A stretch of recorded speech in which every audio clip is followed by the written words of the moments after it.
국가정보원의 적폐청산 태스크포스 활동이 관심을 끌고 있죠. 특히 이명박 정부 시절에 국정원에서 이른바 민간인 댓글 부대를 운영했다는 발표가 있은 후에 정치권에서는 이 기회에 적폐청산을 확실히 해야 된다. 아니다. 이거는 정치보복이다. 이런 공방이 오가는 상황인데요. 나 역시 피해자다. 이렇게 나선 분이 계십니다. 바로 여러분이 잘 아시는 이재명 성남시장인데요. 전화 연결해서 입장 직접 들어보겠습니다. 시장님 안녕하십니까? 네, 안녕하세요. 이재명입니다. 요새 예능 프로그램에서 자주 봬요. 네? 그렇군요. 네. 아니 근데 예능 프로그램 나가시니까 본인은 어떤 생각이 드세요? 저한테는 기회 요인일 수도 있죠. 국민들 입장에서는 정치인이 실제로 저렇게 사는구나, 그냥 보통 사람이구나 이렇게 생각하는 면도 있을 것 같고요. 네. 또 저희 입장에서는 일면만 또 제가 또는 공격적 요소를 가진 사람이어서 이렇게 너무 그런 거를 누그러뜨릴 수 그런 있다. 점들을 조금 해소하고 실제 있는 모습대로 보여줄 수 있는 그런 좀 좋은 점이 있는 것 같습니다. 예. 아니 사람들이 사모님 칭찬도 많이 하더라고요. 저보고 집에서 먼저 경선하고 나오라고 이런 얘기하고 그럽니다. 그죠. 네. 네.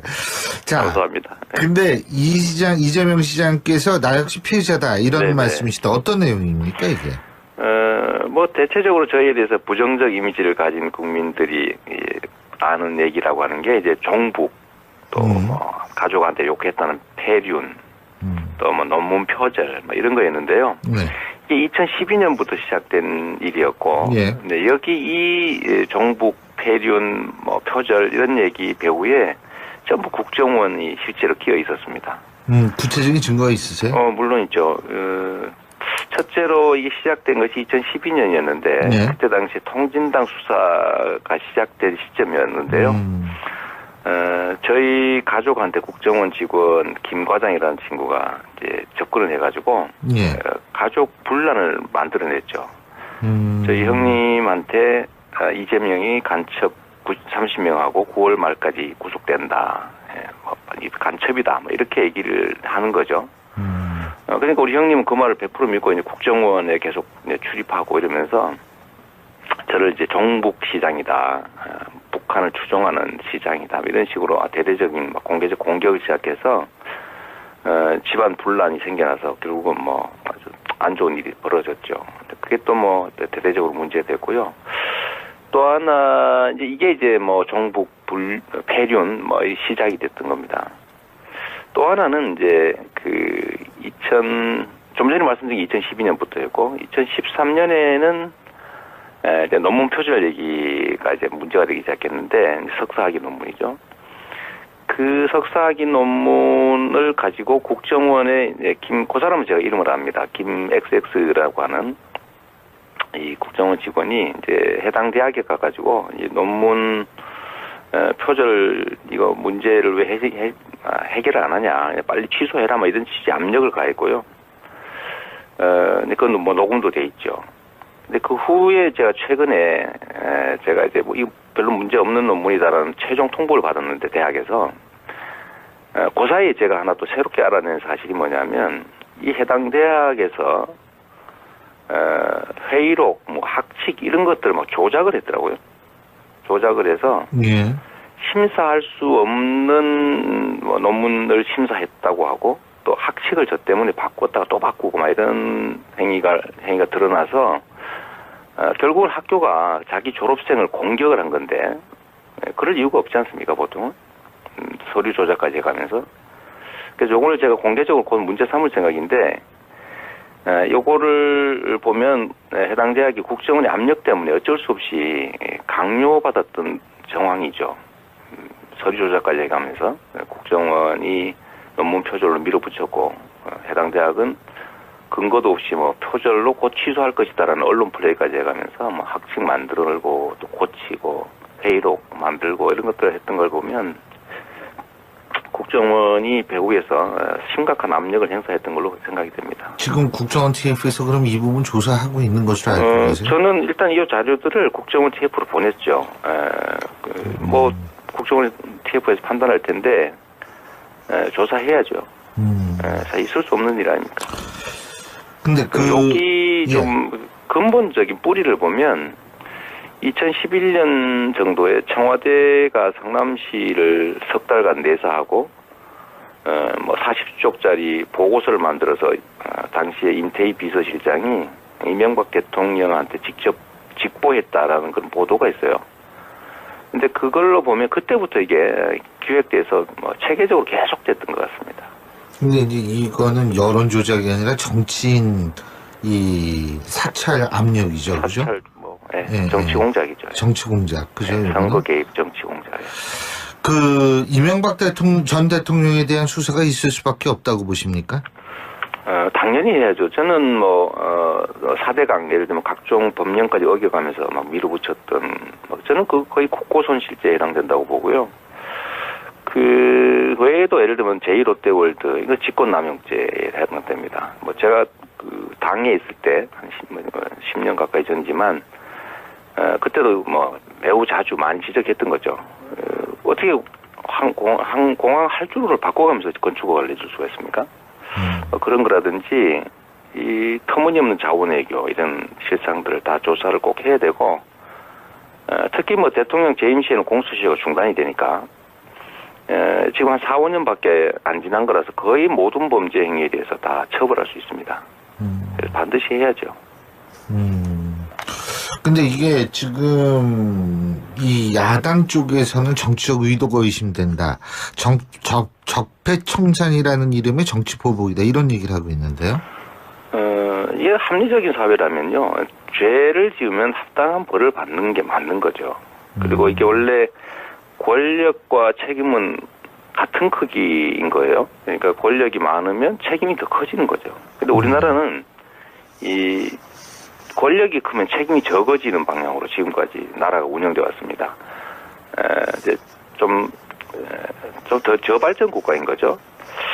그걸 이제 정치보복이라는 이름으로 합리화했던 거예요. 근데 진짜 정치보복은 없는 죄 만들어서 덮어 씌우는 것 같은 걸 말하는 거죠. 예를 들면 뭐 김대중 대통령 감처벌을 못하든지 이런 것들을 말하는 거고, 지은 죄에 대해서 합당한 처벌을 가하는 거는 그건 뭐 상식을 회복하는 거지 정의를 구현하는 거지 이게 어떻게 정치보복일 수 있겠어요. 그런 정치보복은 그게 진짜 정치보복이라 불린다면 뭐 그 당연히 해야 되는 일인 거죠. 예. 네네. 제가 이거 좀 여쭤보고 싶은데 다음 주면 이제 문재인 정부 출범 100일이 되는데 한때 경쟁 후보였던 입장에서 문재인 정부한테 몇 점이나 주고 싶으세요? 뭐 잘하고 계시죠. 뭐 제가 뭐 채점하는 사람 아니니까 점수적인 좀 그렇고. 아니 잘한 일도 있고 못한 일은 없다고 보세요? 뭐 어려움에 봉착하고 있긴 한데 일단은 최선을 다하고 있다고 보여지고요. 나름 적폐청산이라든지 이런 문제에 대한 성과를 내고 있고. 예. 지금 어려운 점이라면 이제 대외 관계, 특히 남북 관계일 텐데, 그거는 뭐 전임 정부에서 워낙 엉망으로 좀 복잡하게 꼬여 있기 때문에 어쩔 수 없는 측면이 있는 거죠. 뭐 최선을 다하고 있다고 생각합니다. 근데 어제 발표한 건강보험 개혁안 이 비급여 부분을 확 줄이는 거 이 부분은 어떻게 보세요? 이쪽에 관심 많으시잖아요, 우리 이 씨는. 제가 아직 그 내용을 잘 못 봤네요. 미안합니다. 예. 아니 그러니까 2022년까지 본인 부담을 거의 그러니까 돈이 없어서 치료를 못 받는 일을 없게 하겠다. 건강보험. 이 부분은 어떻게 보세요? 2022년까지. 지금 내용을 잘 정확히 몰라서 좀 알고 말씀드리도록 하겠습니다. 예. 네네. 그것도 어떤 의미로 제가 이거 받아들여야 될지 모르겠네요. 아니, 지금 제가 내용을 정확히 몰라요. 예, 네네. 그렇군요. 모르고 얘기하는 건 좀 문제여서. 네. 그리고요, 정부의 슈퍼리치 증세안에 대해서 논란이 네네. 있었죠. 그죠? 근데 이게 결국은 뭐냐 하면 서민 증세까지 이어질 것이다. 이런 주장이 있는데, 이거는 뭐라고 보세요? 저는 뭐, 이런 문제는 확고하죠. 지금 우리 경제의 어려움은 격차 때문이다. 지나치게 자원과 이익이 특정 계층한테 쏠려 있으니까, 이제 효율을 발휘하지 못하고, 저성장 국면으로 접어드는 거죠. 해결하는 방법은 이제 기회, 경쟁, 그다음에 결과 배분이 공정해지는 거고요. 그 방법 중에 하나가 증세를 통해서 국가 재원을 늘리고 복지를 확대함으로써 불평등을 해소하는 과정입니다. 그러니까 증세와 복지 확대. 이건 모든 국민이 동의하지 않습니까? 하다못해 새누리당, 자유한국당도 동의하는 부분일 텐데. 문제는 세금을 깎자는 것도 역시 서민을 도움을 주자 이런 취지일 거예요. 그러면 뭐 서로 합쳐할 수 있는 게 있는 거죠. 예, 알겠습니다. 서민 감세하는 만큼 예. 이제 부자 슈퍼리치 증세를 더하는 걸로 타협하면 되겠죠. 압력이죠, 그죠? 사찰 정치 공작이죠. 정치 공작, 그죠? 선거 개입 정치 공작이에요. 그 이명박 전 대통령에 대한 수사가 있을 수밖에 없다고 보십니까? 당연히 해야죠. 저는 4대강, 예를 들면 각종 법령까지 어겨가면서 막 밀어붙였던, 저는 거의 국고손실죄에 해당된다고 보고요. 그 외에도 예를 들면 제2롯데월드, 이거 직권남용죄에 해당됩니다. 제가 그 당에 있을 때, 한 10년 가까이 전이지만, 그때도 매우 자주 많이 지적했던 거죠. 어떻게 공항 할주로를 바꿔가면서 건축을 내줄 수가 있습니까? 그런 거라든지 이 터무니없는 자원외교 이런 실상들을 다 조사를 꼭 해야 되고 특히 대통령 재임 시에는 공수처가 중단이 되니까 지금 한 4, 5년밖에 안 지난 거라서 거의 모든 범죄 행위에 대해서 다 처벌할 수 있습니다. 그래서 반드시 해야죠. 근데 이게 지금 이 야당 쪽에서는 정치적 의도가 의심된다. 적폐청산이라는 이름의 정치 보복이다. 이런 얘기를 하고 있는데요. 이게 합리적인 사회라면요. 죄를 지으면 합당한 벌을 받는 게 맞는 거죠. 그리고 이게 원래 권력과 책임은 같은 크기인 거예요. 그러니까 권력이 많으면 책임이 더 커지는 거죠. 근데 우리나라는 이 권력이 크면 책임이 적어지는 방향으로 지금까지 나라가 운영되어 왔습니다. 이제 좀 더 저발전 국가인 거죠. 그걸 이제 정치보복이라는 이름으로 합리화했던 거예요. 근데 진짜 정치보복은 없는 죄 만들어서 덮어 씌우는 것 같은 걸 말하는 거죠. 국가정보원의 적폐청산 태스크포스 활동이 관심을 끌고 있죠. 특히 이명박 정부 시절에 국정원에서 이른바 민간인 댓글 부대를 운영했다는 발표가 있은 후에 정치권에서는 이 기회에 적폐청산을 확실히 해야 된다. 아니다. 이거는 정치보복이다. 이런 공방이 오가는 상황인데요. 나 역시 피해자다. 이렇게 나선 분이 계십니다. 바로 여러분이 잘 아시는 이재명 성남시장인데요. 전화 연결해서 입장 직접 들어보겠습니다. 시장님 안녕하십니까? 네, 안녕하세요. 이재명입니다. 요새 예능 프로그램에서 자주 봬요. 네? 그렇군요. 네. 아니 근데 예능 프로그램 나가시니까 본인은 어떤 생각이 드세요? 저한테는 기회 요인일 수도 있죠. 국민들 입장에서는 정치인이 실제로 저렇게 사는구나, 그냥 보통 사람이구나 이렇게 생각하는 면도 있을 것 같고요. 네. 또 저희 입장에서는 일면만 또 제가 또는 공격적 요소를 가진 사람이어서 이렇게 너무 그런 거를 누그러뜨릴 수 그런 있다. 점들을 조금 해소하고 실제 있는 모습대로 보여줄 수 있는 그런 좀 좋은 점이 있는 것 같습니다. 예. 아니 사람들이 사모님 칭찬도 많이 하더라고요. 저보고 집에서 먼저 경선하고 나오라고 이런 얘기하고 그럽니다. 그죠.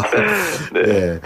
자, 감사합니다. 근데 이재명 시장께서 나 역시 피해자다 이런 네네. 말씀이시다. 어떤 내용입니까 이게? 대체적으로 저희에 대해서 부정적 이미지를 가진 국민들이 아는 얘기라고 하는 게 이제 종북, 또 가족한테 욕했다는 폐륜, 또 논문 표절, 이런 거였는데요. 네. 이게 2012년부터 시작된 일이었고, 예. 네, 여기 이 종북, 폐륜, 표절 이런 얘기 배후에 전부 국정원이 실제 예를 들면 김대중 대통령 감처벌을 못하든지 이런 것들을 말하는 거고, 지은 죄에 대해서 합당한 처벌을 가하는 거는 그건 상식을 회복하는 거지 정의를 구현하는 거지 그게 어떻게 정치 보복일 수 있겠어요. 그런 정치 보복은 진짜 정치 보복이라 불린다면 그거 당연히 해야 되는 일인 거죠. 예. 네. 제가 이거 좀 여쭤보고 싶은데 다음 주면 이제 문재인 정부 출범 100일이 되는데 한때 경쟁 후보였던 입장에서 문재인 정부한테 몇 점이나 주고 싶으세요? 잘하고 계시죠. 제가 채점하는 사람 아니니까 점수적인 좀 그렇고. 아니 잘한 일도 있고 못한 일은 없다고 보세요? 어려움에 봉착하고 있긴 한데 네. 일단은 최선을 다하고 있다고 보여지고요. 나름 적폐청산이라든지 이런 문제에 대한 성과를 내고 있고. 예. 지금 어려운 점이라면 이제 대외 관계, 특히 남북 관계일 텐데, 그거는 전임 정부에서 워낙 엉망으로 좀 복잡하게 꼬여있기 때문에 어쩔 수 없는 측면이 있는 거죠. 뭐 최선을 다하고 있다고 생각합니다. 근데 그 어제 발표한 그 건강보험 네. 개혁안 이 비급여 부분을 확 줄이는 거 이 부분은 어떻게 보세요? 이쪽에 관심 많으시잖아요, 우리 이 시장. 제가 아직 그 내용을 잘 못 봤네요. 미안합니다. 예. 아니, 그러니까 뭐죠? 그 2022년까지 본인 부담을 거의, 그러니까 돈이 없어서 치료를 못 받는 일을 없게 하겠다. 건강보험. 이 부분은 어떻게 보세요? 2022년까지. 지금 내용을 잘 정확히 몰라서 좀 알고 말씀드리도록 하겠습니다. 예. 네네. 그것도 어떤 의미로 제가 이거 받아들여야 될지 모르겠네요. 아니, 지금 제가 내용을 정확히 몰라요. 예, 네네. 그렇군요. 그렇게 있었습니다. 구체적인 증거가 있으세요? 물론 있죠. 첫째로 이게 시작된 것이 2012년이었는데 네. 그때 당시 통진당 수사가 시작된 시점이었는데요. 저희 가족한테 국정원 직원 김 과장이라는 친구가 이제 접근을 해가지고 예. 가족 분란을 만들어냈죠. 저희 형님한테 이재명이 간첩 30명하고 9월 말까지 구속된다. 간첩이다. 뭐 이렇게 얘기를 하는 거죠. 그러니까 우리 형님은 그 말을 100% 믿고 이제 국정원에 계속 출입하고 이러면서 저를 이제 종북시장이다. 북한을 추종하는 시장이다. 이런 식으로 대대적인 공개적 공격을 시작해서 집안 분란이 생겨나서 결국은 뭐 아주 안 좋은 일이 벌어졌죠. 그게 또 뭐 대대적으로 문제됐고요. 또 하나 이게 뭐 종북 폐륜 뭐 시작이 됐던 겁니다. 또 하나는 이제 좀 전에 말씀드린 2012년부터였고 2013년에는 이제 논문 표절 얘기가 이제 문제가 되기 시작했는데 석사학위 논문이죠. 그 석사학위 논문을 가지고 국정원에 이제 그 사람은 제가 이름을 압니다. 김 XX라고 하는 이 국정원 직원이 이제 해당 대학에 가가지고 이 논문 표절 이거 문제를 왜 해결을 안 하냐, 빨리 취소해라, 뭐 이런 취지 압력을 가했고요. 근데 그건 뭐 녹음도 돼 있죠. 근데 그 후에 제가 최근에 제가 이제 뭐 이거 별로 문제 없는 논문이다라는 최종 통보를 받았는데 대학에서 그 사이에 제가 하나 또 새롭게 알아낸 사실이 뭐냐면 이 해당 대학에서 회의록, 뭐 학칙 이런 것들을 막 조작을 했더라고요. 조작을 해서 예. 심사할 수 없는 뭐 논문을 심사했다고 하고 또 학칙을 저 때문에 바꿨다가 또 바꾸고 막 이런 행위가 드러나서 결국은 학교가 자기 졸업생을 공격을 한 건데 그럴 이유가 없지 않습니까 보통은 서류 조작까지 해가면서. 그래서 요거를 제가 공개적으로 곧 문제 삼을 생각인데 요거를 보면 해당 대학이 국정원의 압력 때문에 어쩔 수 없이 강요받았던 정황이죠.